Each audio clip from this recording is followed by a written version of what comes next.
Satu. Assalamualaikum warahmatullahi wabarakatuh. Yang saya hormati Bu Faridia Fahma Latif SPD MPD selaku mentor pada kegiatan orientasi sekaligus Kepala SMK Negeri 1 Tengaran. Yang saya hormati rekan-rekan peserta orientasi dari SMK Negeri 1 Tengaran, dari SMK Negeri 1 Bancak, dan teman-teman saya juga dari SMK Negeri 1 Bawen. Pada kesempatan kali ini saya akan menyampaikan laporan orientasi P3K instansi pemerintah Jawa Tengah. Tapi sebelumnya izinkan saya memperkenalkan diri. Nama saya Ida Ristiana, kemudian instansi SMK Negeri 1 Bawen, dan saya mengampu mata pelajaran bahasa Jepang. Selanjutnya saya akan memaparkan tentang latar belakang. Guru adalah pendidik profesional dengan tugas utama mendidik, mengajar, membimbing, mengarahkan, melatih, menilai, dan mengevaluasi peserta didik pada pendidikan anak usia dini, jalur pendidikan formal, pendidikan dasar, maupun pendidikan menengah. Sebagai guru mata pelajaran, orientasi P3K sangat bermanfaat dalam memahami tugas dan fungsi, nilai-nilai serta etika jabatan yang perlu diketahui oleh P3K. Selain itu, mengetahui identitas Provinsi Jawa Tengah meliputi visi misi, tujuan rencana jangka menengah maupun jangka panjang. Kemudian, maksud dan tujuan pelaksanaan orientasi P3K. Yang pertama maksudnya adalah pengenalan tugas dan fungsi ASN atau aparatur sipil negara. Kemudian yang kedua adalah pengenalan nilai dan etika pada instansi pemerintah. Selanjutnya tujuannya kegiatan orientasi. Yang pertama, peserta mampu memahami program orientasi dan mengenal nilai dan etika di instansi pemerintah. Yang kedua, peserta mampu mengimplementasikan dan mengaktualisasikan nilai-nilai dasar ASN berakhlak yang menjadi kewajiban dalam melaksanakan program pemerintah di unit kerjanya masing-masing. Selanjutnya, waktu dan tempat pelaksanaan orientasi. Pelaksanaan orientasi P3K dilaksanakan pada tanggal 15 Oktober sampai dengan 25 Oktober tahun 2024. Sedangkan untuk tempat pelaksanaannya terdiri dari 2 tempat. Yang pertama di SMK Negeri 1 Bawen untuk kegiatan daring atau Zoom dengan pihak terkait selama 5 hari, dan untuk mentoring bersama mentor kebetulan dapat di SMK Negeri 1 Tengaran juga selama 5 hari. Ini hasil rencana kerja saya.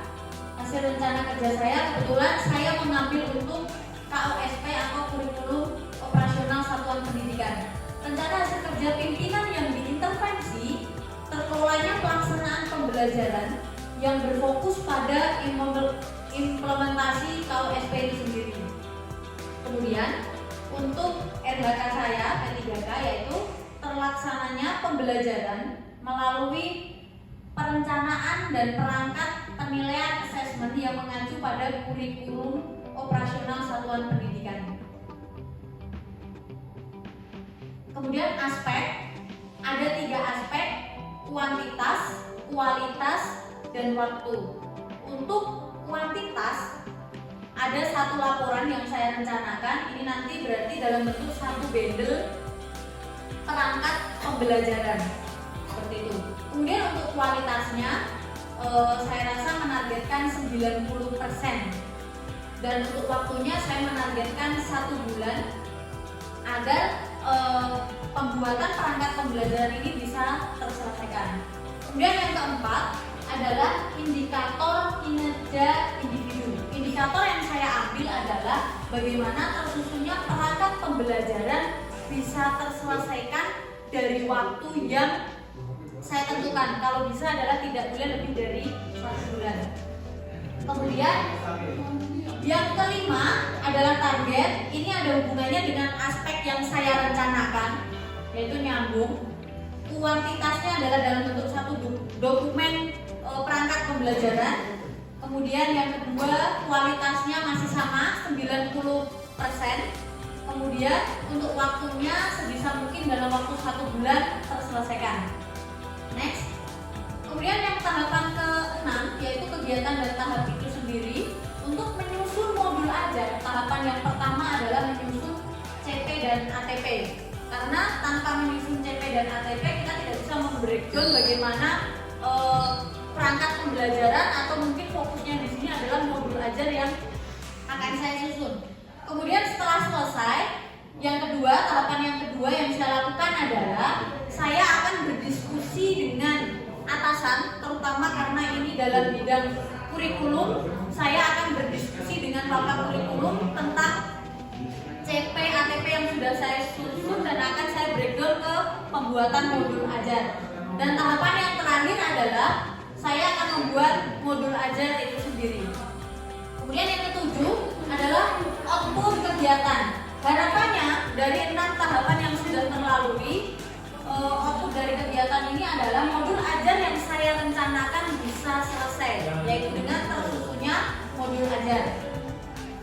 Kemudian ini adalah tahapan yang terakhir, tahapan yang sangat penting, tidak lupa menerapkan nilai-nilai berakhlak pada modul ajar yang harus dibuat. Jadi tetap harus dicantumkan di dalam RHK saya. Yang pertama adalah kompeten, meningkatkan kompetensi diri untuk menyusun pembuatan modul ajar. Jadi dengan pembuatan modul ajar diharapkan kompetensi kita dalam masing-masing bidang makro, terutama saya di bidang bahasa Jepang, bisa semakin baik. Kemudian yang kedua, akuntabel, melaksanakan tugas dengan jujur, bertanggung jawab, dan disiplin tinggi dalam menyelesaikan pembuatan modul ajar. Seperti tadi, ketika ada target 1 bulan, sebisa mungkin jangan lebih. Mungkin biar agar tidak mengganggu juga pekerjaan yang lain. Kemudian selanjutnya yang ketiga ini adalah tahapan terakhir dari penerapan nilai-nilai berakhlak, yaitu kolaboratif. Ini sangat penting karena kita harus melakukan diskusi dengan pakar kurikulum kaitan dengan pembuatan modul ajar agar bisa sesuai dengan karakteristik peserta didik yang saya inginkan. Mungkin itu untuk poin RHK saya. Kemudian yang terakhir adalah kesimpulan dari kegiatan orientasi Bapak Ibu semua. Kegiatan orientasi pengenalan nilai dan etika instansi pemerintah Provinsi Jawa Tengah bagi P3K memberikan kesempatan kepada ASN P3K untuk melakukan pengenalan terhadap nilai dan etika serta tugas pokok dan fungsi ASN itu sendiri. Saya rasa cukup. Mungkin saya cukupkan paparan untuk kali ini. Dari Bu Farida selaku mentor mungkin ada masukan untuk saya. Gue silakan waktu dan lepas.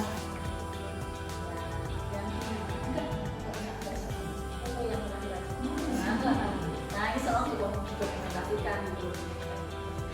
Oke, Bu Ida, terima kasih, paparannya luar biasa bagus. Tapi ada satu hal yang ingin saya konfirmasi ke Bu Ida, kaitannya dengan Bu Ida ini kan mengajar bahasa Jepang. Itu sangat sulit. Kalau bahasa Inggris kan anak-anak udah kenal, ada yang dari TK, dari SD ya. Tapi kalau bahasa Jepang mungkin baru pertama kali mengenal. Dari semua aspek, 3 aspek itu, menurut Bu Ida, kalau dalam mengajar bahasa Jepang itu yang paling sulit itu aspek mana? Kalau saya kualitas, Bu. Iya, karena menurut saya kualitas itu seperti gambling. Jadi ketika walaupun kita membuat secara detail, baik itu prepare-nya, pelaksanaannya, tapi kadang masih tidak sesuai dengan apa yang saya harapkan. Makanya saya tidak juga berani menuliskan 100%, mungkin itu 90% pun bisa dikatakan meleset karena masih banyak evaluasi mungkin dari pimpinan dan lain sebagainya, seperti itu kan menurut saya. Oke, ya, jadi itulah dari 3 aspek itu beda-beda sesuai dengan mapel yang Bapak Ibu ampu. Jadi aspek itu bukan aspek bagusnya tulisan ya, tapi dalam RHK itu singkatannya apa toh? Rencana hasil kerja. Itu kayaknya kan saya sulit. Saya tuh sudah waktunya 2 jam itu sudah maksimal.